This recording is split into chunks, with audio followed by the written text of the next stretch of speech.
आभार व्यक्त करता हूं। देश के हर क्षेत्र के जनप्रतिनिधियों ने मुझ पर जो विश्वास जताया है उसके लिए मैं उनका आभारी हूं। हम चुनाव में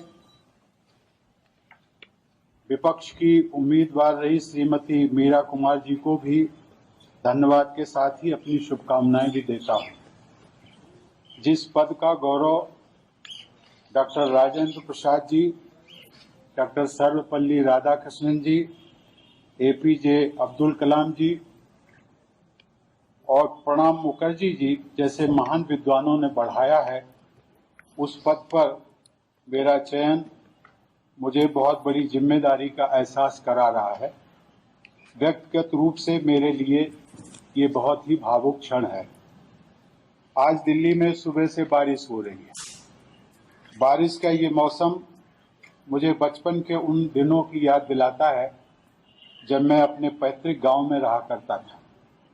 घर कच्चा था, मिट्टी की दीवारें थी।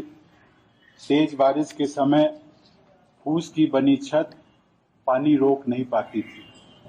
हम सब भाई बहन कमरे की दीवार के किनारे खड़े होकर इंतजार करते थे कि बारिश कब समाप्त होगी।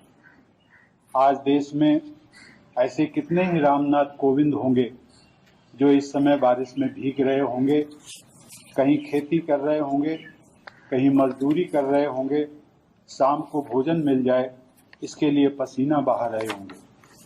आज मुझे उनसे कहना है कि परौंख गांव का रामनाथ कोविंद राष्ट्रपति भवन में उन्हीं का प्रतिनिधि बनकर जा रहा है।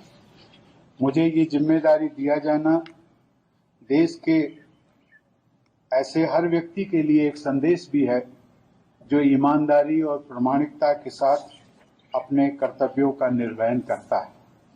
इस पद पर चुना जाना न कभी मैंने सोचा था और न कभी मेरा लक्ष्य था, लेकिन अपने समाज के लिए, अपने देश के लिए अथक सेवा भाव आज मुझे यहाँ तक ले आया है।